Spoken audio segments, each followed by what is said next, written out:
asking isn't much.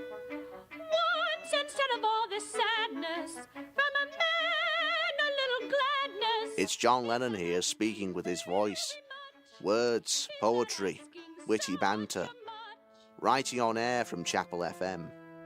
It says here. It always happens that way, and nothing much will help a lot, and you can toss it in the pot.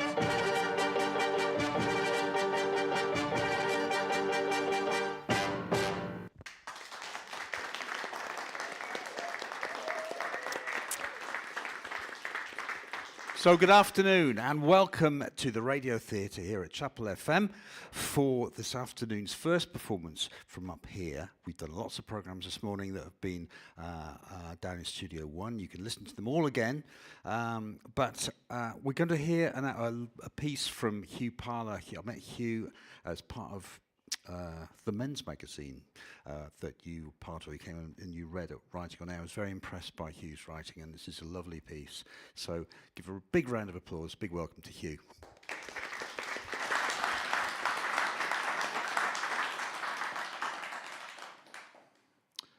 This is You Can't Take It With You by Huw Parlor. Thank you for joining me. We all have special items at home. Items that are particularly valuable to us, even if they're penny tools, like our favourite tea towel, which we keep despite the patchiness brought on through overuse, or a pen that we've kept since school, because it writes so well and was a gift from our parents. We also have antiques and mementos, heirlooms and treasures, some things that might be worth a small fortune, but many others that have little to no monetary value whatsoever. A grandfather's pocket watch, the plaster cast of your child's handprint, a marble that isn't really anything, but you keep it in your pocket, and it calms you to roll it between your fingers. These objects matter to us as vessels of our memories, emotional anchors that help to ground us and focus ourselves in times of turmoil, stress, and confusion. They become part of our stories, and we impart stories into them.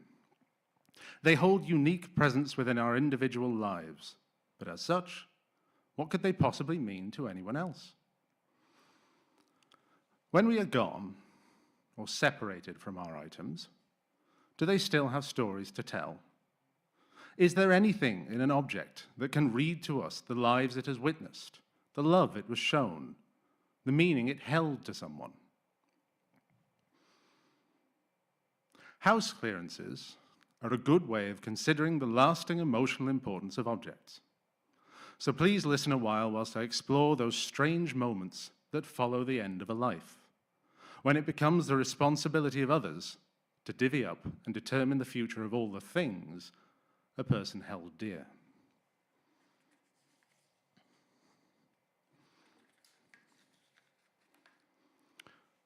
Odd things, house clearances. The post-mortem dissection of a life through objects, picked apart and distributed through the lives of others or, in unfortunate circumstances, confined to a skip.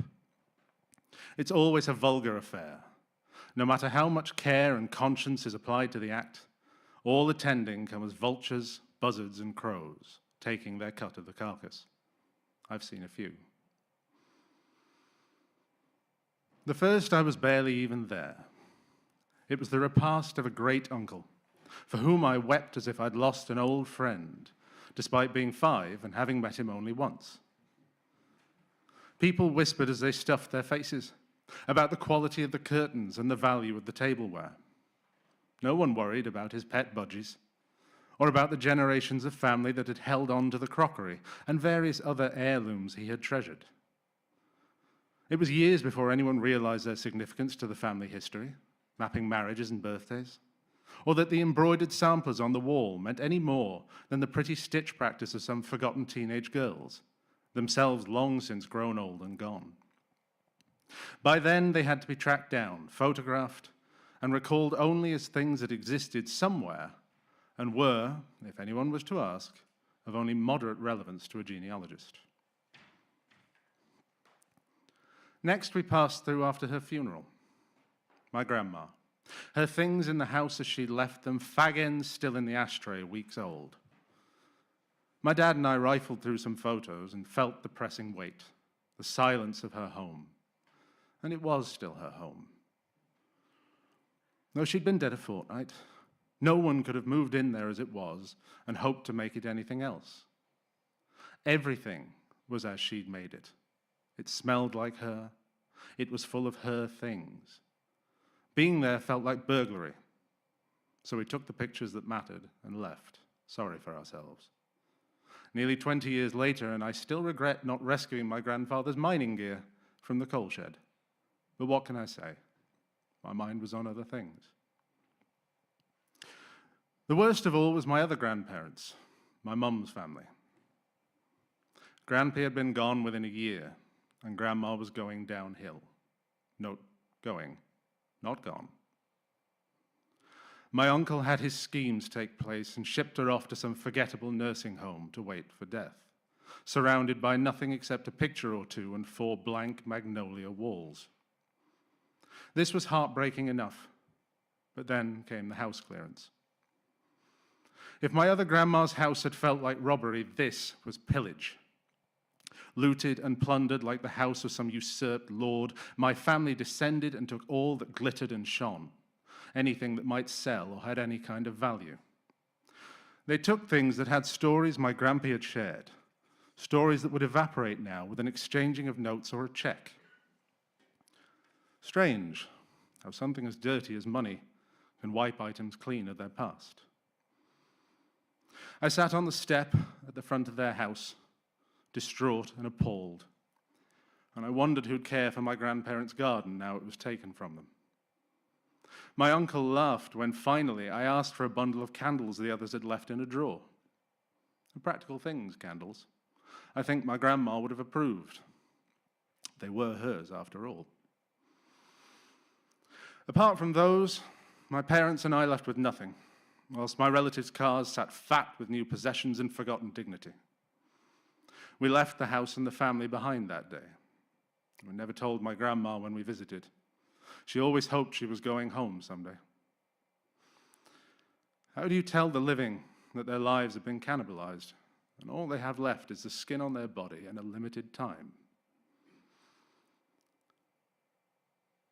Latest of all was a friend of the family, a neighbor, a most magnificent woman. She was a historian and a collector of finest antiques and more books than I might ever hope to own, all encased by her towering Victorian home. A foundation has been started in her honor, a charitable deed and a fine memorial which she would have undoubtedly endorsed.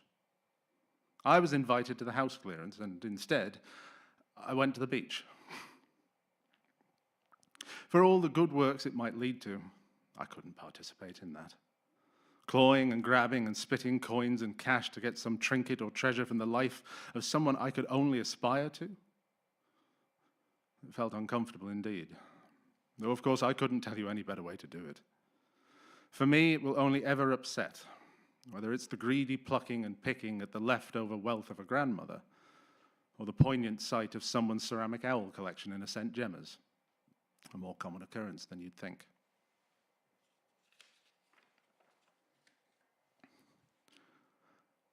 I suppose, when the time comes, and it will, when I have to face it for my own parents, I will wallow in hypocrisy and do as anyone else, dividing the estate and putting shards of their lives into shops, bins, and other people's pockets.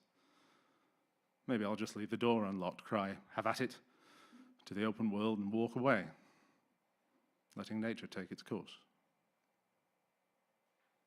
One day, it'll happen to me, and that's a sobering thought. The books I love in Oxfam, my furniture sold away, my journals and my writing and anything else that really holds anything of me, well, probably consigned to the bin. When it comes down to it, we are all no more than the sum of our parts, and even then, those are only the sum of our purchasing power. Certainly we can't take our things with us, but it seems cruel that only our things will be kept of us, without the memories we ascribe to them, the values of our hearts. All we can hope is that in moving on to new pastures, our things bring new joys, create new memories, and somewhere unfathomable, deep in the grain of the thing, some record is kept, and those memories build and might make themselves known, crying out to the buyer, "Take me home."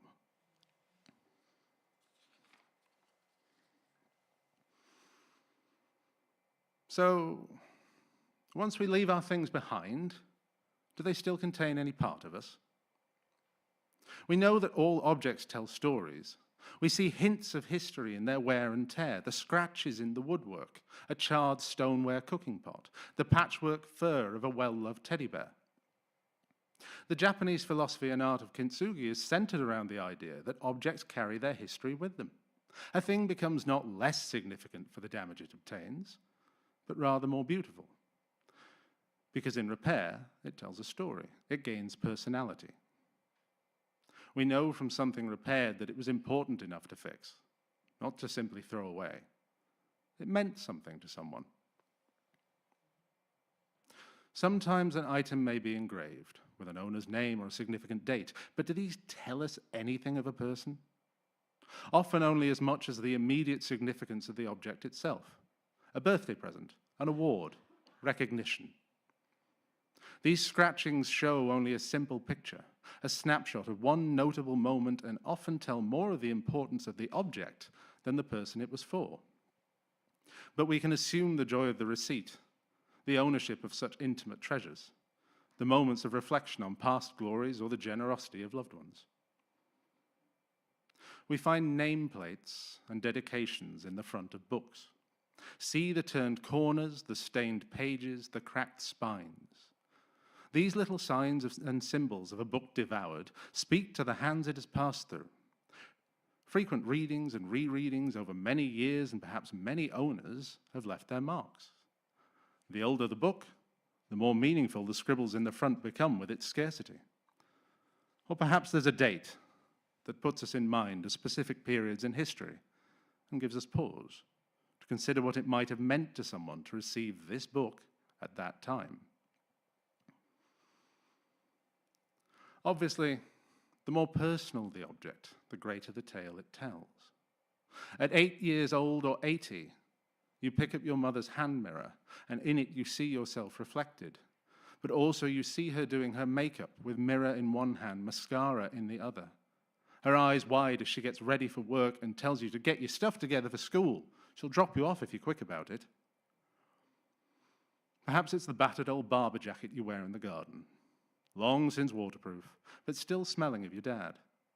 It feels like a hug, a supportive hand on your shoulder, as if he's there watching you turn the earth. The good leather shoes you've had for 40 years still bring to mind the blisters they gave you that night you wore them to take your partner on a first date. You wanted so much to look your best, but you ended up limping by the end of the night, which made them laugh. A beautiful laugh that they still share with you now as you recite the memory. As human beings, we are creatures of story. We surround ourselves with writings and pictures and movies and songs. Why do we latch onto objects, especially those things with no greater purpose than being interesting or pleasing to look at? The answer is that they talk about us. They broadcast aspects of our personality, our sense of being to the world around us. How we dress and what we choose to welcome into our lives shows the world that we exist. It gives an impression of our individuality amongst the mass of humankind. When others who know us see similar things to those we own or have been appreciative of, they think of us, of the moment we shared that thing with them, and what it was we enjoyed about it. I saw this and thought of you is such a wonderful phrase because it confirms that even when we are nowhere near, our stories can be heard through the objects that reflect a part of us.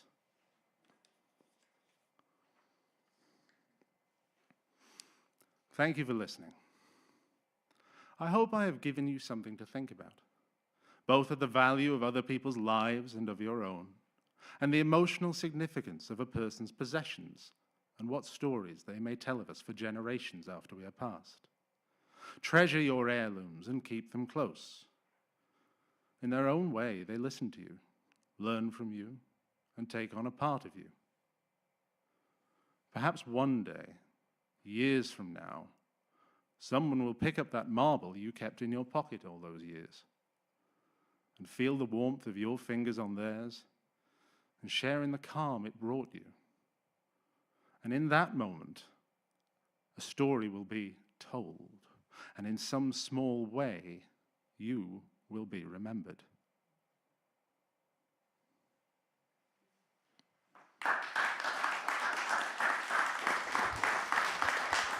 Huw Parlor.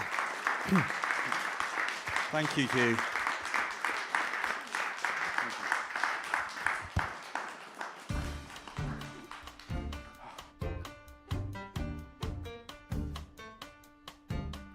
Homespun, homemade, home-baked. Writing on air at Chapel FM Arts Centre.